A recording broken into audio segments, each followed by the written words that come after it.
Hello guys, welcome to my channel. So in this video, we'll just quickly see how the data will get stored when we create any partitioning or bucketing table. So why I've made this video, because like whenever I'm asking someone in the interviews, people are like finding hard time to answer this question. So I thought like let's make the let's make it clear so that it will clear your doubts as well. So before we get into this question, I'll just quickly give overview about what is partitioning and what is bucketing. So partitioning is nothing but you are like, let's say you have data from for different countries. So in like US, India, Australia, or something like that. And at that point of time, let's say you wanted to pull the data for particular country, let's say for India.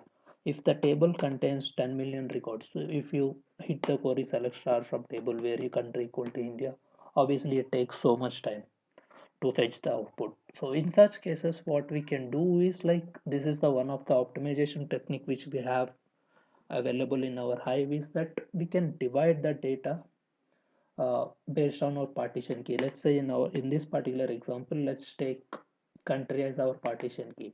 So uh, when you create the table with country as partition key, and if you mm, then for every country there will be one partition will get created inside that partition.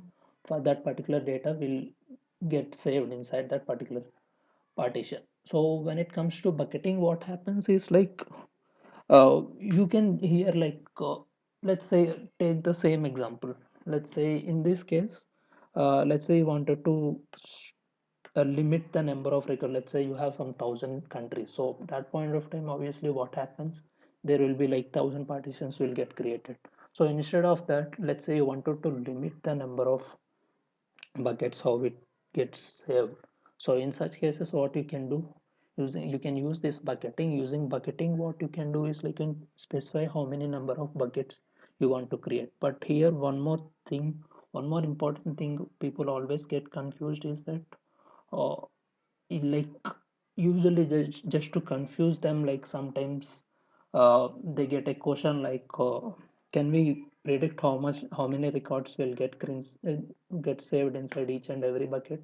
So answer is no, because when it comes to bucketing, we can specify how many number of buckets we want, but we can't predict or specify how many number of records will get saved inside each and every bucket, because bucketing internally runs its hash logic. So that is the one thing, that is why we can't predict how many number of records will get saved. So yeah, when it comes to saving the data, also let's say just to see the output, like what you can see, you can just create a table and you can create a partition table on top of it. And if you go to the hdfs location, so there what happens is like if you check for this particular key in our previous example, let's say for every country there is a one partition got created. So in the hdfs location you can see one directory gets created for each and every partition key. So that is how once you open that particular party directory, there you can see all the data which is belongs to that particular partition.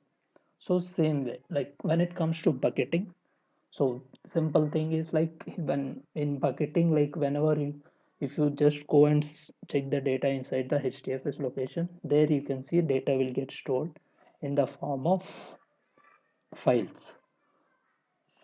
Yeah, this is the main difference, right? Just to summarize both the parts, when it comes to this is like blindly you can remember is that when it comes to bucketing, data will get stored in the form of files, but when it comes to partitioning, data will get stored in the form of directories. This is all, guys. Thanks for watching my videos. Let's catch up in the next video.